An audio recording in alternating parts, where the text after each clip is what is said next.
જમ્મુ કાશ્મીરના પહેલગામમાં થયેલ આતંકી હુમલા બાદ કાશ્મીરમાં આતંકીઓ વિરુદ્ધ મોટી કાર્યવાહીની તૈયારીઓ શરૂ.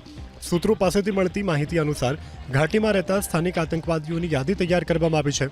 કાશ્મીરમાં કુલ 14 લોકલ આતંકવાદી એક્ટિવ છે. સોપારમાં લશ્કરનો એક સ્થાનિક આતંકવાદી, અવંતીપુરમાં જૈશનો એક આતંકી, જ્યારે પુલવામામાં લશ્કર અને જૈશના બે આતંકવાદીઓ સક્રિય છે. શોપિયામાં હિઝબુલ્લાનો એક, જ્યારે લશ્કરના 4 આતંકીઓ એક્ટિવ છે. જ્યારે અનંતનાગમાં હિઝબુલના 2, કુલગામમાં લશ્કરનો એક અને સ્થાનિક આતંકી એક્ટિવ છે.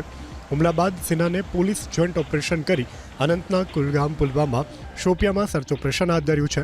જ્યારે કુપવાડના માછિલ વિસ્તારમાં આતંકી ઠેકાણાઓનો ભાંડો ફોડવામાં આવ્યો છે. આતંકીઓના ઠેકાણા પરથી મોટી માત્રામાં હથિયાર, વિસ્ફોટક જથ્થો પણ જપ્ત કરાયો છે.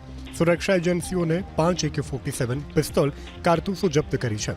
આ તરફ ભારતીય સેના, નૌસેનાએ પણ વિડીયો જાહેર કરી પાકિસ્તાનને કડક સંદેશ આપ્યો છે.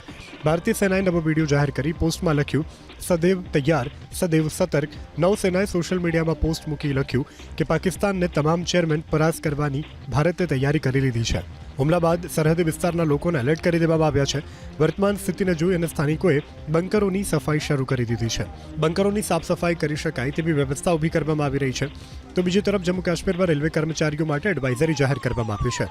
બિન કાશ્મીરી રેલવે કર્મચારીઓને આરપીએફની સુરક્ષા સાથે બહાર નીકળવાની અને બિન કાશ્મીરી રેલવે કર્મચારીઓને એકલા ઘરે ન જવાની સૂચના આપવામાં આવી છે.